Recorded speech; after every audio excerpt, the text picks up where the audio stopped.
one of the things that we have done as a society, particularly in the West, is most of the food we eat, even if we consider them whole foods, they have been. Well, Betties, today I am so excited. I have Dr. Stephen Gundry on the podcast. Dr. Gundry, welcome to the Better Podcast. Thank you very much for having me, and good to see you again. Yes, I was just recently on your podcast, the Dr. Gundry Show, and I'm excited to have this this reciprocal conversation because I had a great time on your pod, and I just have a feeling after reading your book and really understanding your body of work, we're gonna have a great time today. Very good.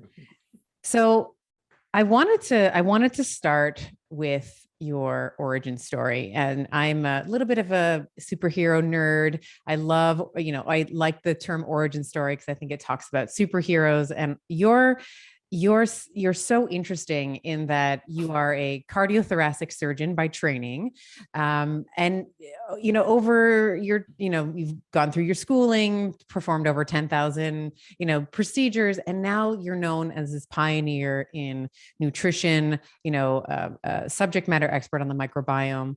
So I guess my opening question to you here is, how does a cardiothoracic surgeon get interested in energy and in nutrition? How does that path come about?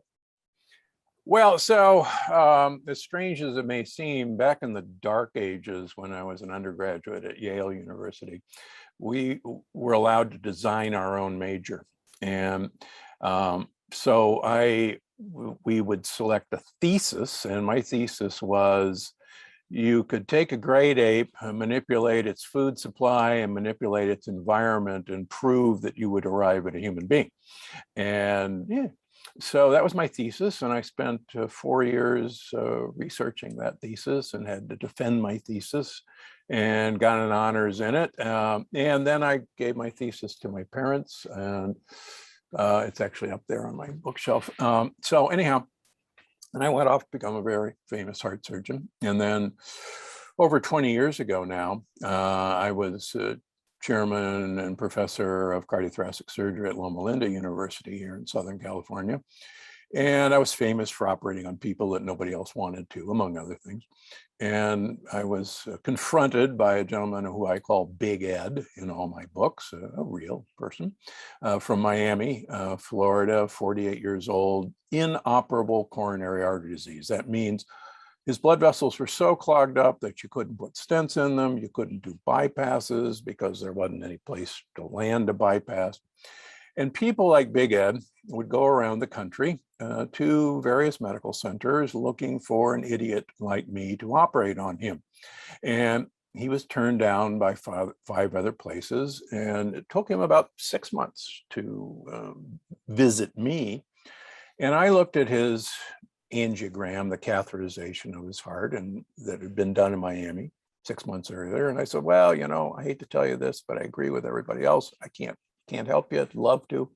And he said, well, look, that's what everybody says, but I've been on a diet for the last 6 months and I've lost 45 pounds. Now, the reason he's called Big Ed, he was 265 pounds when I met him.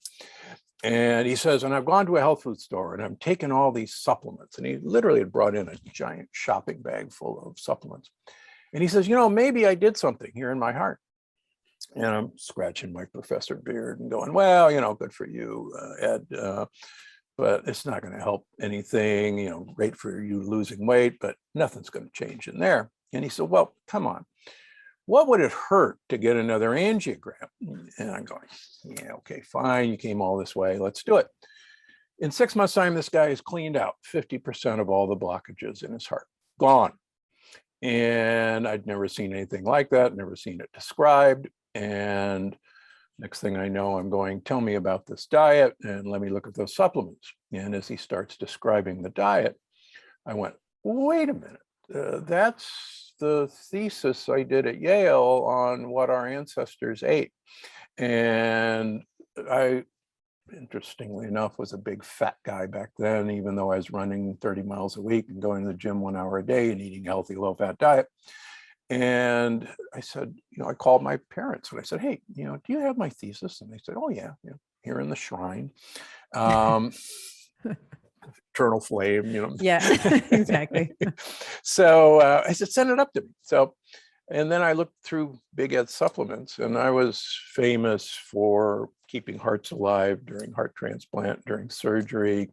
And I was putting interesting chemicals into the hearts to protect them. And a lot of these things that I was putting down veins and arteries, Big Ed was swallowing.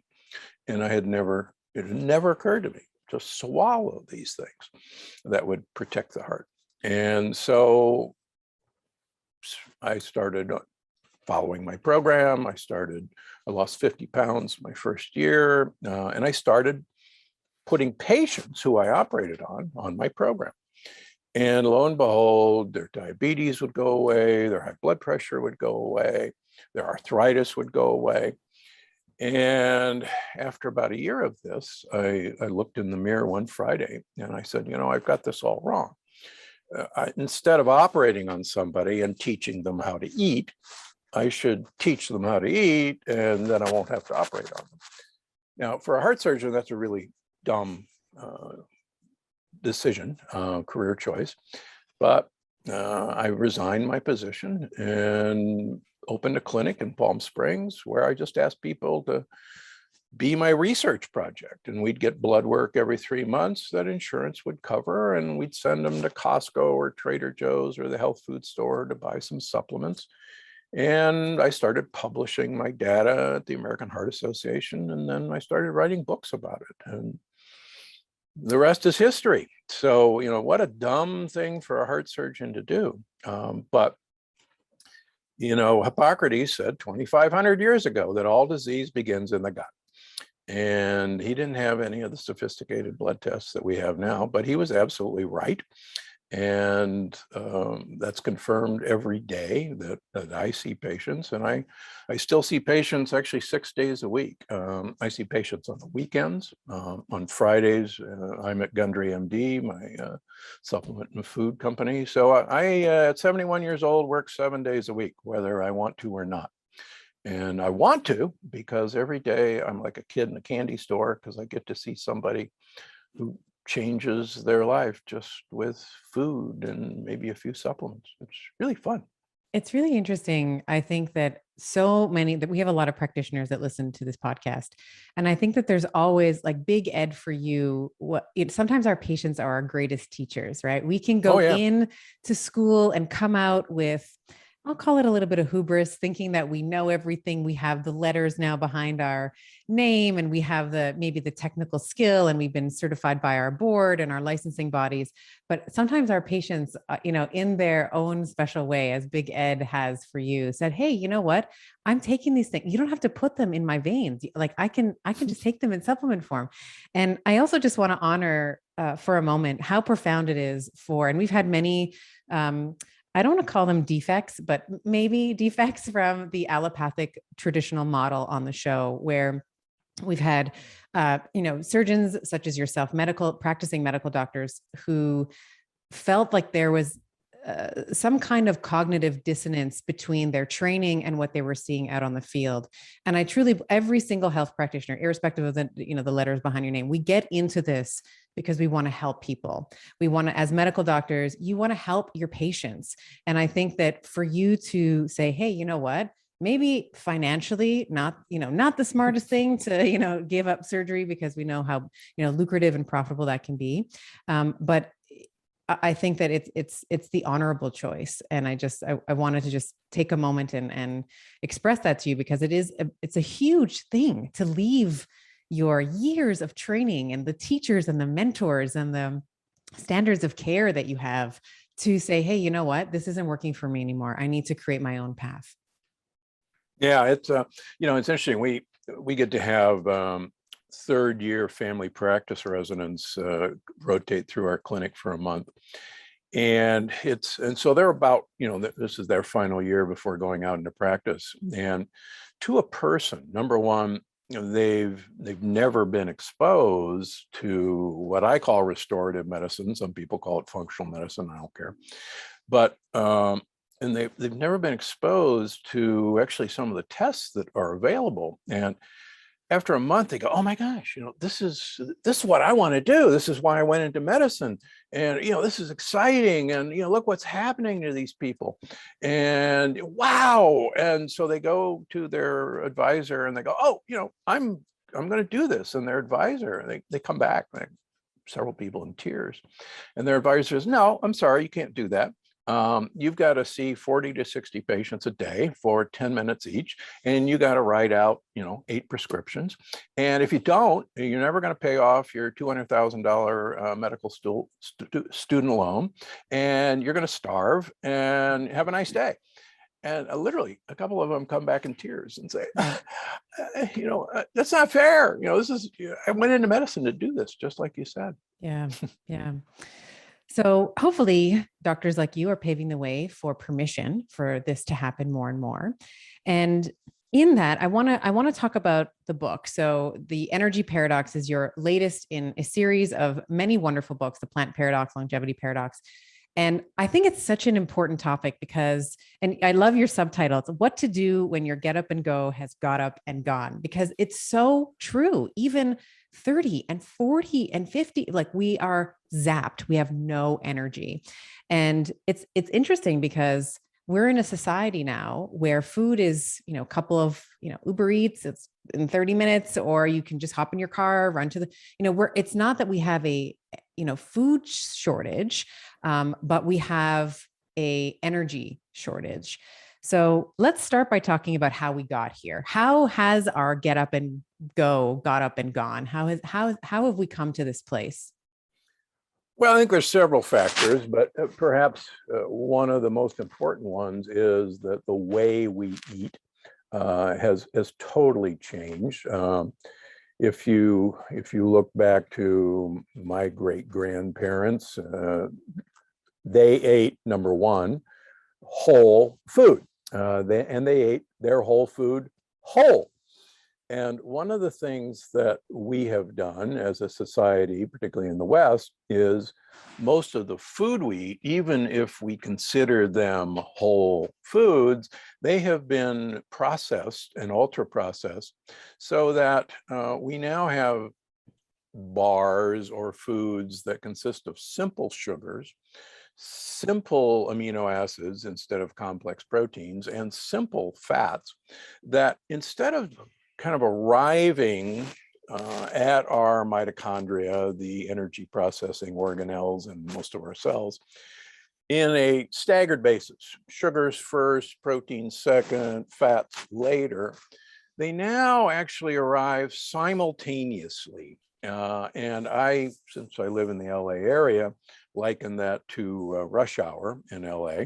And so you have, all these food substances, which would normally kind of trickle in for processing, arriving with this giant mush, trying to get into the freeways for processing, which is our mitochondria. And what happens is that all of this stuff arriving simultaneously results in a traffic jam, and absolutely nothing moves and energy doesn't get made at all. So this whole idea of, I'm going to eat an energy snack, or, I'm going to have 20 grams of a protein shake, or I'm going to have a fruit smoothie to give me energy. In fact, it has the exact opposite effect of what was intended.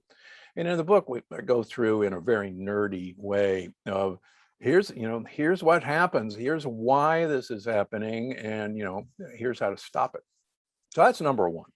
Yeah. And I think it's interesting because in the book, you compare modern life in, a North American or Western society with some of the centenarians and super centenarians in the Mediterranean. You talk about Italy. I would include Greece in there, and the hunter-gatherer Hasda tribe as well. And it's interesting because you talk about this idea that the energy output is actually very similar between someone who lives in Los Angeles and, maybe a 90-year-old who is, herding goats or something on the, mountain of, some beautiful Italian mountaintop. Sardinia. In Sardinia, exactly. So what is the difference? And, we never have, and I have been very close to the Greek culture, very close to the Italian and Portuguese culture, and they never come in at the end of the day and they're like, ugh, I just need to like Netflix and chill, like, where's the beer? Like, they don't do that. They herd their goats and their sheep all day long. And there's no energy paradox there. So what is the difference? What is happening between some of these other societies that are seemingly living in parallel to us, but have extremely different outcomes? Yeah, it's interesting. And I talk about this in the book. I had the researchers from Duke who wrote a paper about the Hadzas and compared them to desk workers in terms of their energy expenditure. And their hypothesis was that, well, the Hadzas are this primitive, one of the last hunter-gatherers on Earth. The men walk 8 to 10 miles every day. The women walk 4 to 5 miles, gathering tubers and berries and beehives. And they're thin, they're fit, they have no diseases of Western life. And the hypothesis was, wow, we're going to measure the energy expenditure of these guys, and it's going to be really high. And that's why they're so thin and they're so healthy. And we're going to compare them to American desk workers. And lo and behold, when they looked at the energy expenditure between the two groups, it was virtually identical. The guys sitting at the desk were expending as much energy as these guys walking 10 miles a day. And as a researcher all my life, when you have a hypothesis that you don't prove, you're supposed to say, oops, hypothesis is wrong. But many times we make an excuse, unfortunately, and we say, oh, well, all people have the exact same amount of energy expenditure no matter what they do. And when I read that paper, I said, this does not pass the sniff test. And so I looked at my own patient population. And when I would first see people, there's a diagnosis code that you may be aware of called fatigue and malaise, and basically tired. And 50% of the people who came in my office for whatever reason would get that code because that was one of their complaints, being tired, being lack of energy. And that would go away rather quickly. And when I decided to write this book, I said, I need to write about energy because I watch it go away.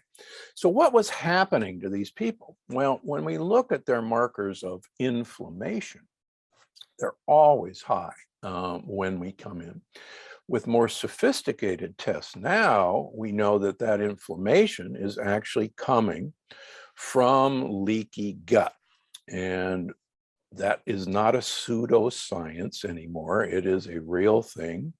Dr. Alessio Fasano, now at Harvard, was first to prove how gluten, which is a lectin, is capable of causing intestinal permeability, leaky gut, and that intestinal permeability causes inflammation and is the source of, in my humble opinion, almost all inflammation within us. So when we look at those desk workers, inflammation takes a huge amount of energy. Our immune system, if we think of them as our troops, requires huge amounts of fuel to battle the perceived enemies coming across our border. And that energy, which would normally go to our muscles and normally go to our brains, which are the traditional energy hogs, now is being taken by our immune system to produce inflammation. And so when you start looking at it with this picture, you go, well, no wonder their energy expenditure is the same as the Hadzas, but it's being stolen from the brain and from the muscles where it ought to be used. And no wonder we're exhausted and tired. And so, and no wonder when people started to eat the way I asked them to do, their energy came back, their tiredness went away. So. I love that. I think I agree with you 100% here. Inflammation is an energy vampire.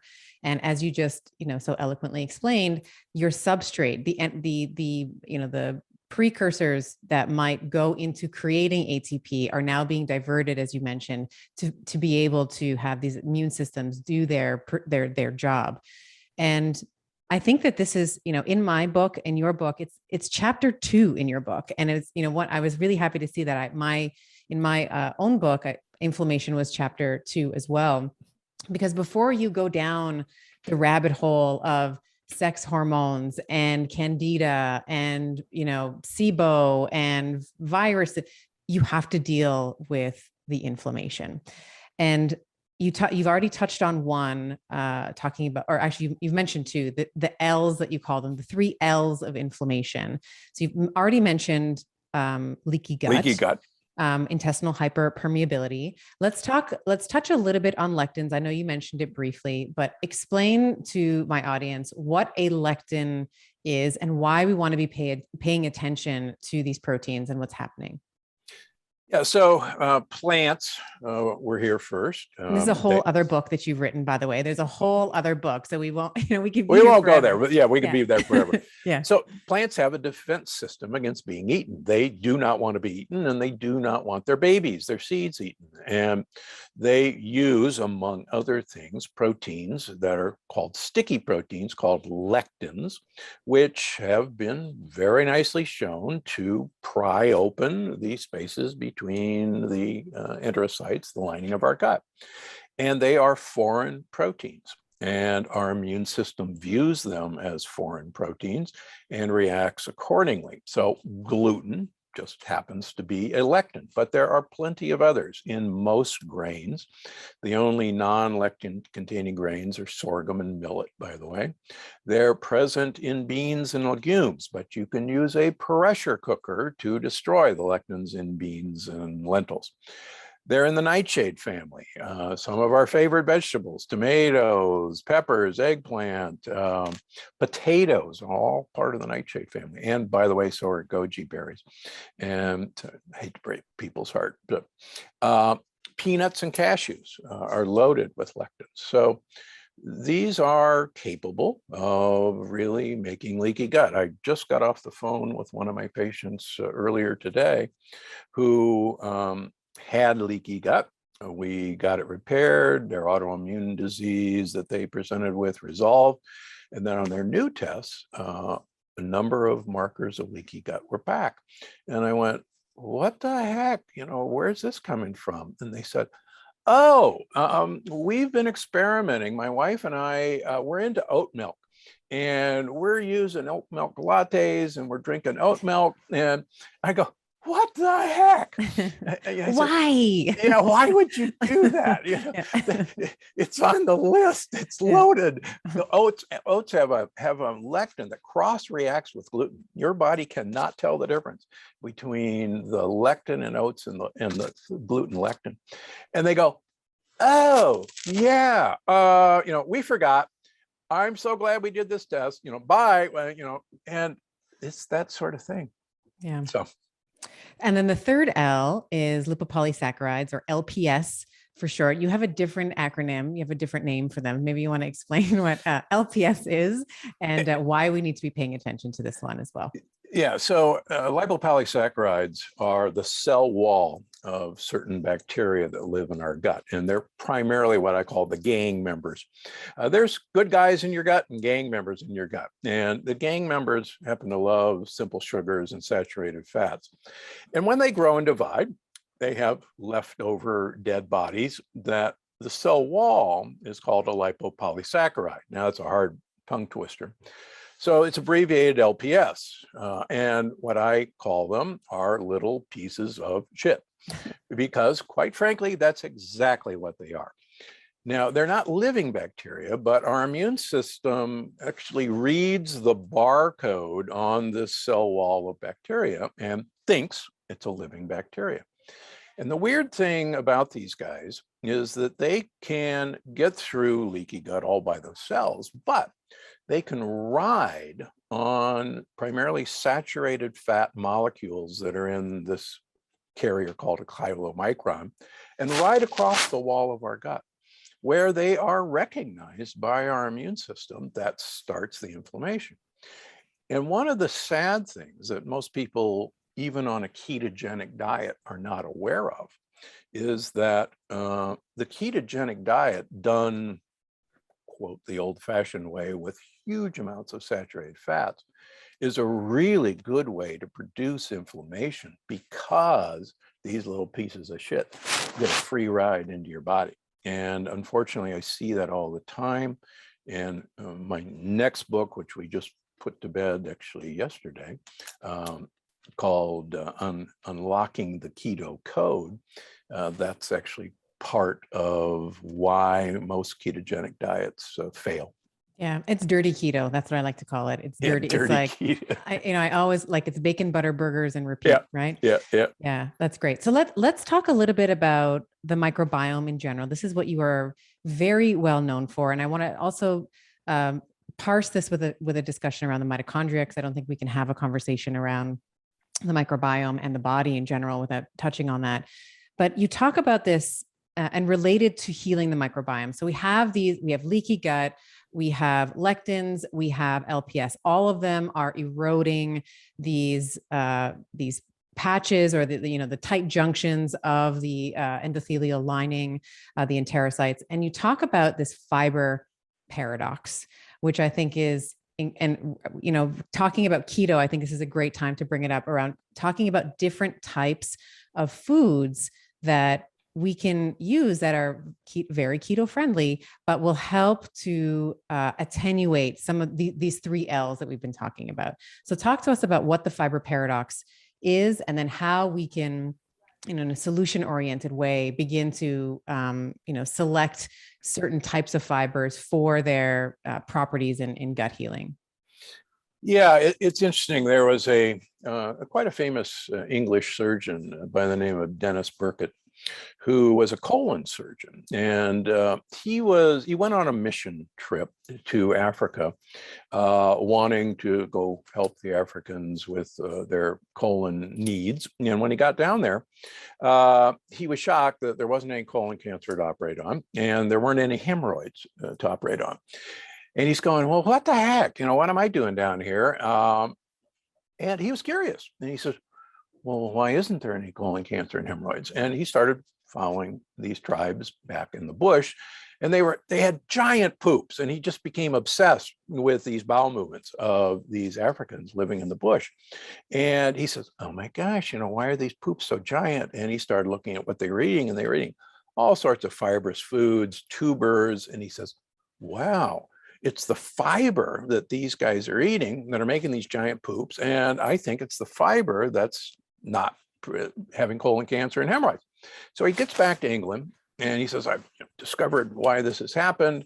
And unfortunately, the English didn't have a whole lot of what's called soluble fiber, but they had plenty of insoluble fiber in the forms of grain, the hulls of grains, like wheat, like oats, like barley, like rye.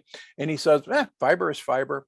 You need to eat a high fiber diet, and that'll be all you need. Well, he didn't realize that insoluble fiber that are in the hulls of grains are lectins, and is one of the best ways to actually produce leaky gut. But now we realize that it's insoluble fiber that gut bacteria, number one, have to have. The good guys have to have it to eat. Most of our processed foods have been totally devoid of any soluble fiber. And to allude to what you just said, most ketogenic diets, the traditional ketogenic diets, are pretty much devoid of soluble fiber. And what we've learned now is, so these are prebiotic fibers. We now know that the gut microbiome not only has to have these to live, but the gut microbiome takes these fibers, and I laugh that they poop out what are now called postbiotics. So we have probiotics, friendly bacteria. We have prebiotics, what the friendly bacteria like to eat. And now we have postbiotics, tea. So it turns out that a Nobel Prize for medicine was won with the discovery of postbiotics and what they actually do.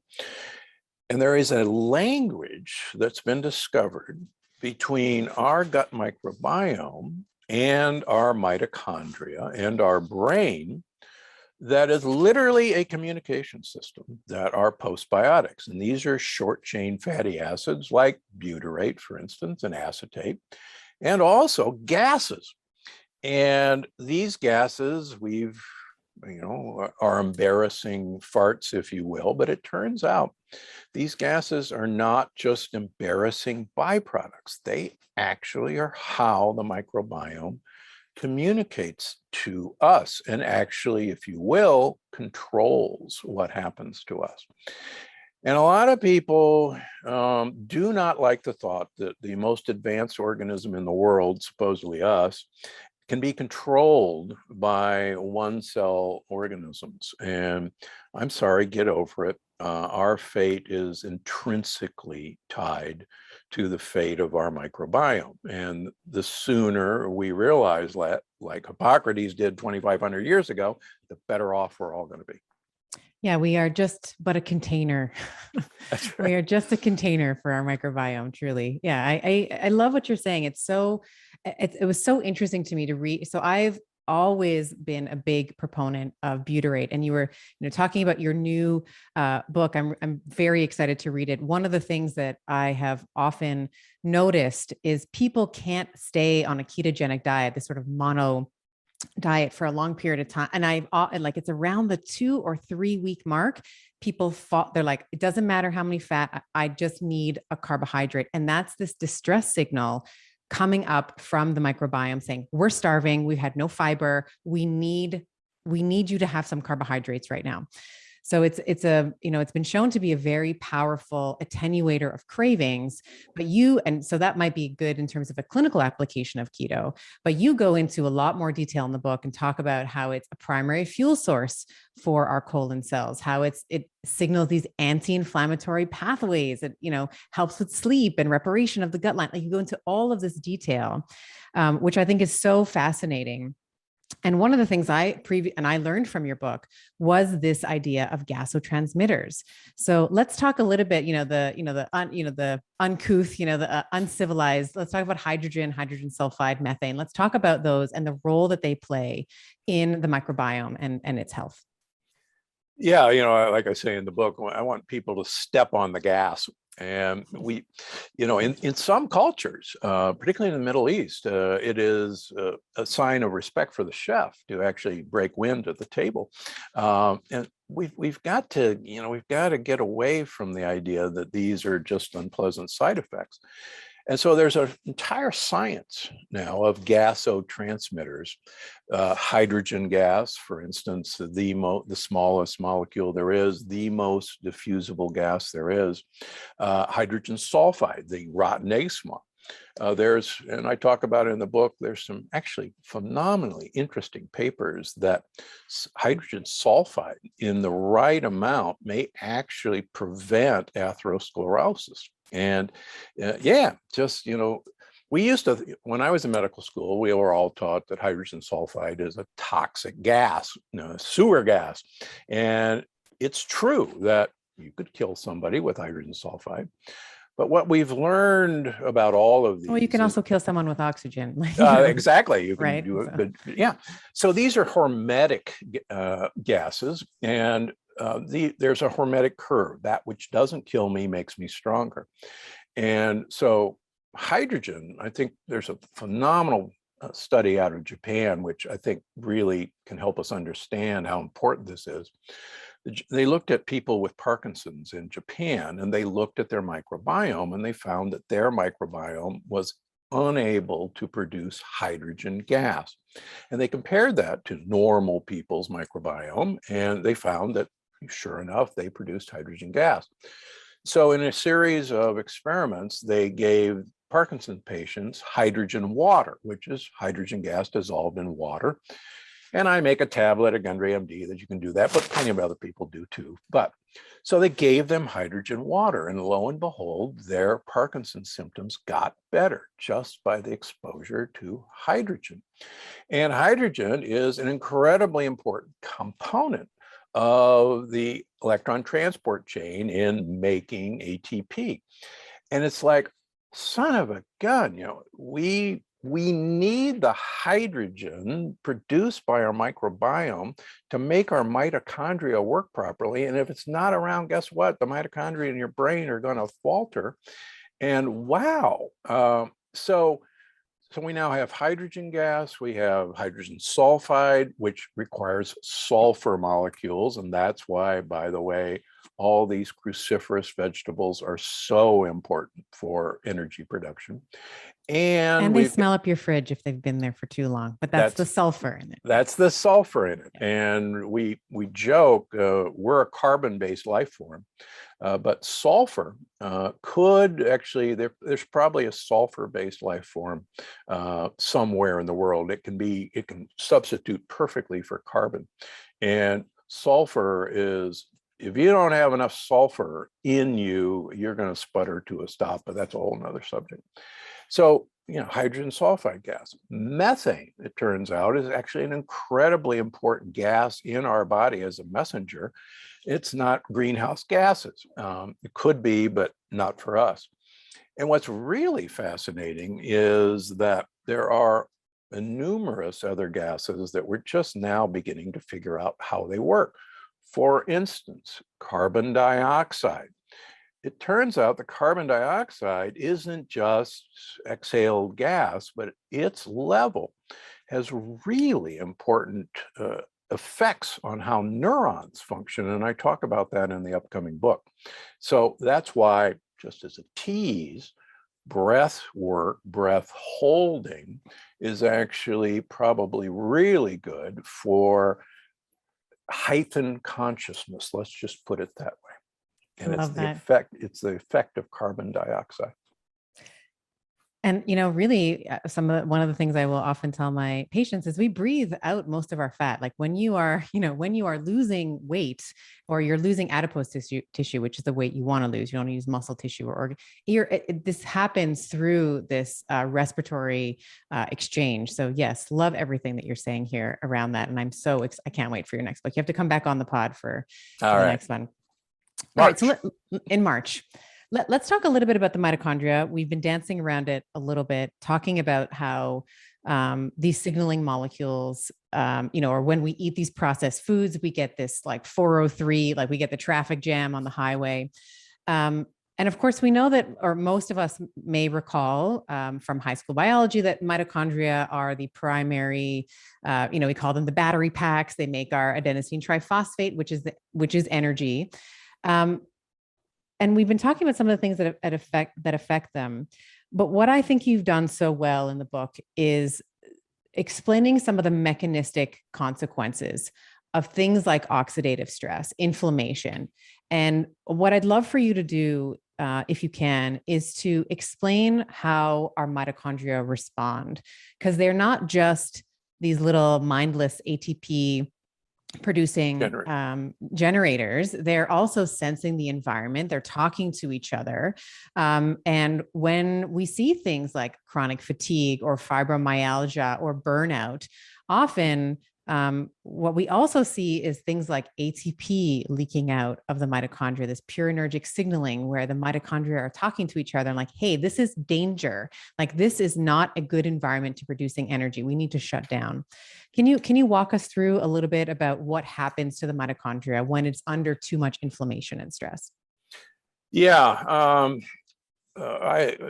I've been presenting at the World Congress of Microbiota every year, except during COVID, in Paris. And the organizer of that meeting is a professor in Paris by the name of Marvin Eades. And a number of years ago, he took me aside and he says, the microbiome talks to the mitochondria. And I said, well, I believe you, but, why haven't we, discovered that language? He says, we will, but they send text messages to the mitochondria. And I said, well, Well, how do you know? He said, well, mitochondria are engulfed bacteria. 2 billion years ago, ancient primordial cells ate a bacteria, and rather than destroying it, I guess the bacteria said, hey, if you let me live, I'll produce energy for you as long as I have a nice place and you give me a little food to eat.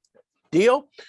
And that made the eukaryotic cell, which makes us and almost all living life forms, complex life forms, possible. It turns out that we inherit our microbiome from our mother, and we inherit our mitochondrial DNA from our mother. Sorry, I'm a guy. We don't do anything for anybody. So the mother gives the mitochondria DNA, she gives the microbiome, and Which is why vaginal births are so important, right? Because that exactly. Yeah. I embarrassed Maria Shriver a few years ago by saying, you took a crap on your babies, and it's actually true. And it was a gift. So anyhow, so Marvin Eddy's philosophy was, okay, so the microbiome we inherited from our mother, the mitochondria we inherited from our mother. So they actually are sisters that talk to each other. And when things are going wrong in the engine room with gut dysbiosis, you actually send signals to, hey, back off on energy production. We've got a problem down in the engine room. And it's the signals of postbiotics that actually tell the mitochondria, okay, we're happy down here. Things are running at full speed, full speed ahead, make energy. And as strange a concept as that is, I mean, there's been 2 billion years of working all this out, and we're naive to think that 5 pounds of crap down there is just leftover garbage from our digestive process. And we're now realizing with every passing year, thanks to the Human Microbiome Project, that this is the most complex organism that we could ever imagine. It is a complex rainforest. And, the damage we've done to the most important organ in our body is incalculable. And we just were totally unaware.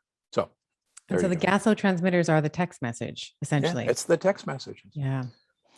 Let's talk about. It's actually been defined as a trans-kingdom language. I mean, talk about Star Wars. Right. Let's talk a little bit about metabolic flexibility, because I think that this term can be a little nebulous, can be a little broad, but I think that you define it really well in the context of the mitochondria. So how do you define metabolic flexibility as it relates to mitochondrial health?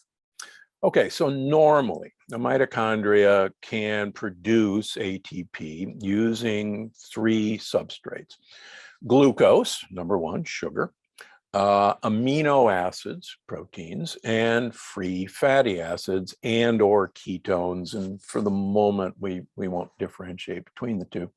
But normally those they'd arrive for processing in the electron transport chain, not simultaneously. But let's suppose we stop eating. Hopefully we stop eating, and hopefully we go to sleep. About 8 hours after normally we stop eating, we would pretty much run out of glucose circulating in our bloodstream. We would pretty much deplete glycogen stores, which are the storage form of glucose, and we would shift over to burning free fatty acids and some ketones for our brain.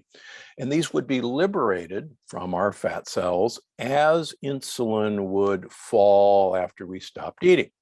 So it's very much like a hybrid car. Burn gasoline until the gas tank is empty, and we recharge the battery, let's call it our fat stores. And then when the gas tank is empty, we start running on battery power, our fat stores.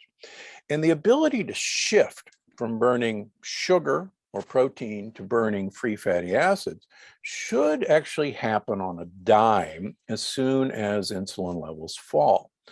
But for the vast majority of us, we have what's called insulin resistance, and insulin being elevated prevents free fatty acids from being released from our fat stores. So you could be plenty of fat, nice big fat person, and you could stop eating and you would crash and burn, as so many people do, fasting or eating a ketogenic diet, because you actually can't get to all that fat. So the ability to shift from sugar to fat burning virtually instantaneously actually defines great mitochondrial health. And 80% of us are insulin resistant. And in the new book, there's a really scary paper that I quote. 80% of normal weight people are insulin resistant or metabolically inflexible. 98% of overweight people are metabolically inflexible, and 99.5% of obese people are metabolically inflexible. And it's terrifying. Like, it's terrifying. And we wonder why, dementia is, the epidemic that it is. We wonder why cancer is the epidemic it is. We wonder why heart disease, blah, blah, blah, why diabetes is. Because these, in the end, are all really diseases of metabolic inflexibility, of mitochondria, unable to shift between fuels. Yeah. How do you define insulin resistance? Is it on a, is it like more than 6? On a, I find the more I learn about insulin resistance, the less I know about it. So most labs will say an insulin level of 9 or below is where you want to be. Dr. Dale Bredesen and I say 6 or below is where you want to be. When I started on myself, I had an insulin level of 16. I was insulin resistant, which makes great sense. I run an insulin now around 2. My wife runs an insulin of less than 1. I hate her. I can't show off. I know I can't catch her, and we're always going after this. So, but really, a fasting insulin level, and I say this in the books. I'll say this to anyone who would listen. If I had one blood test to tell a patient their fate, and that's all I got one thing, it would be a fasting insulin level. And it just is so powerful predictor of what's going to happen to you. I mentioned this on a podcast this past week. A week ago, I had family members of my patients who didn't listen to me. Both of these people, one a man, one a woman, passed away with metastatic cancer. And for 3 years, both of these individuals, they have very elevated insulin levels, 124, 132. And every time I see them, I said, look, you don't know it, but this is Miracle-Gro to cancer. And we've got to do this, because I said, I don't want to tell you this, but my crystal ball says, you're going to die of cancer. And they go, yeah, right. There's no cancer in my family. And both these people died of metastatic, one uterine cancer and one gastric cancer.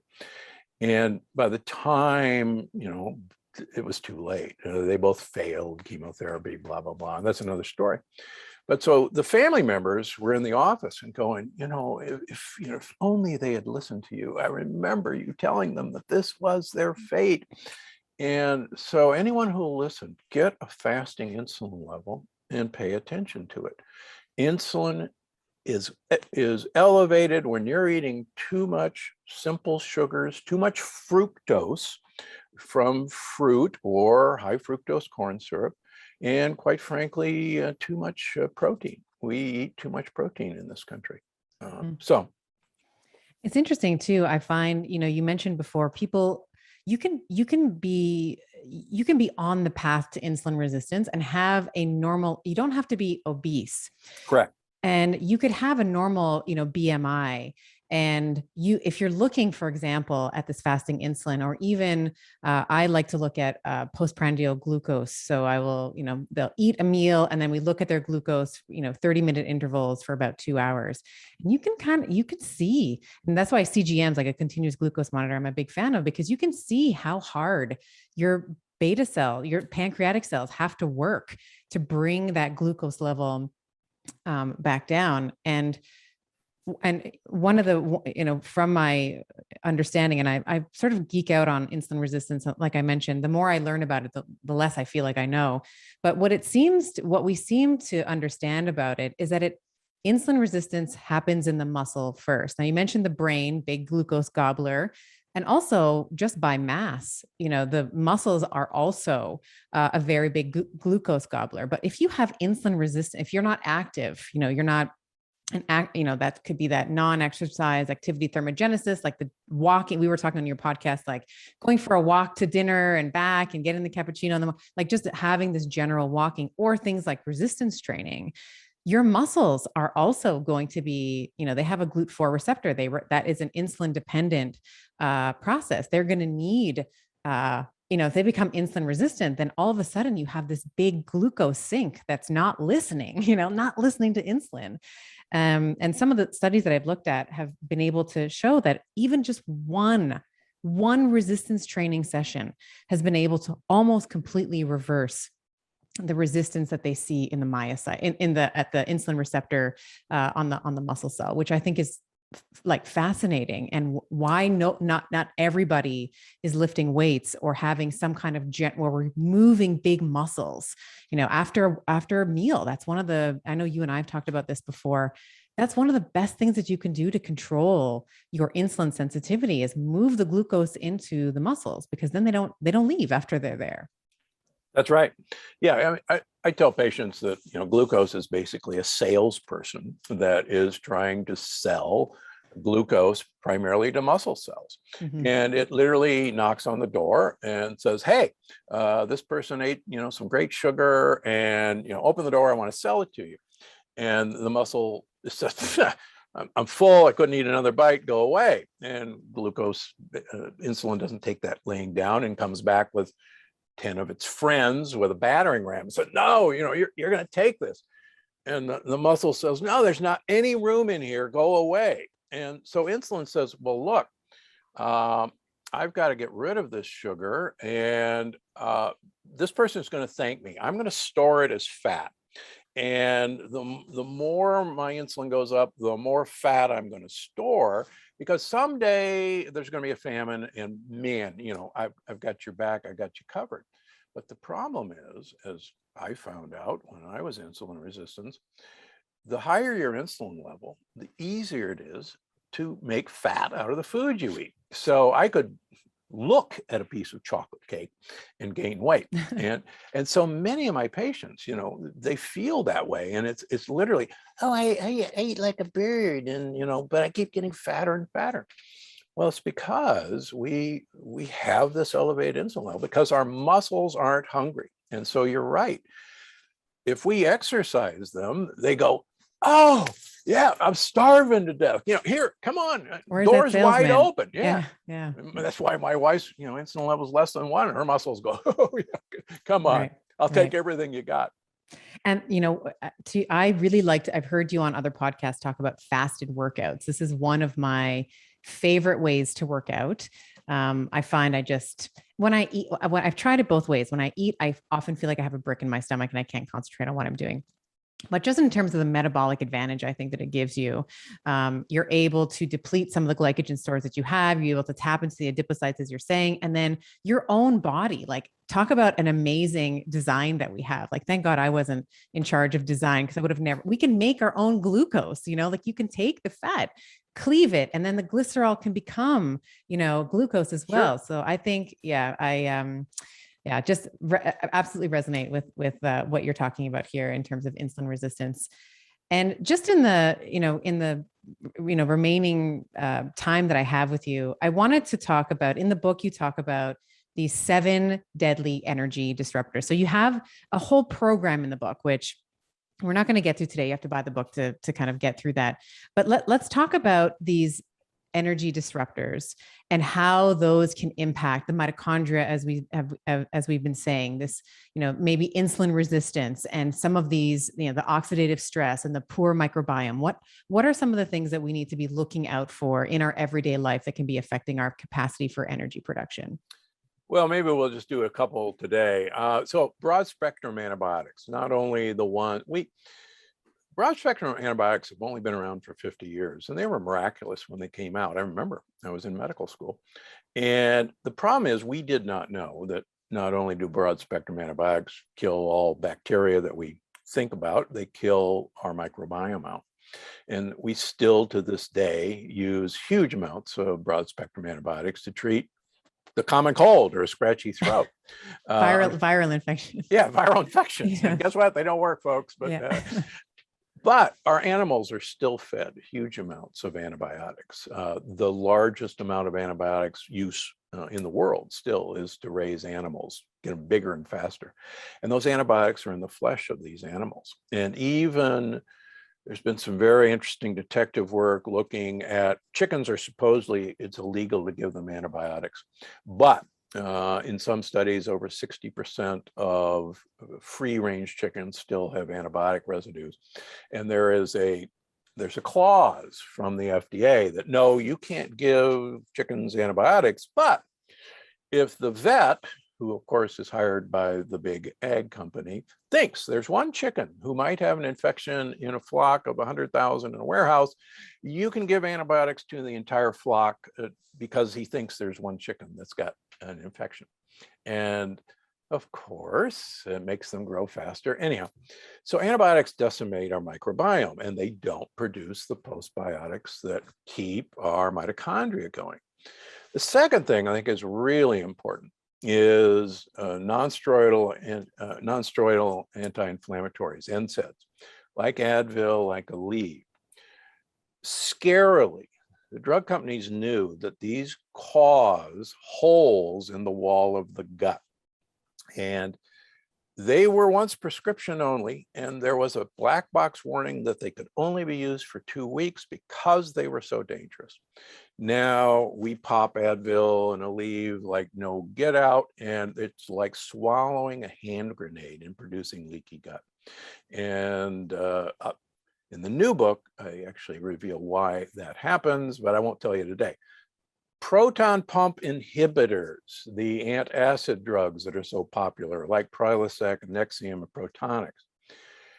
Little did we know that proton pumping to make acid in the stomach also is how mitochondria produce ATP.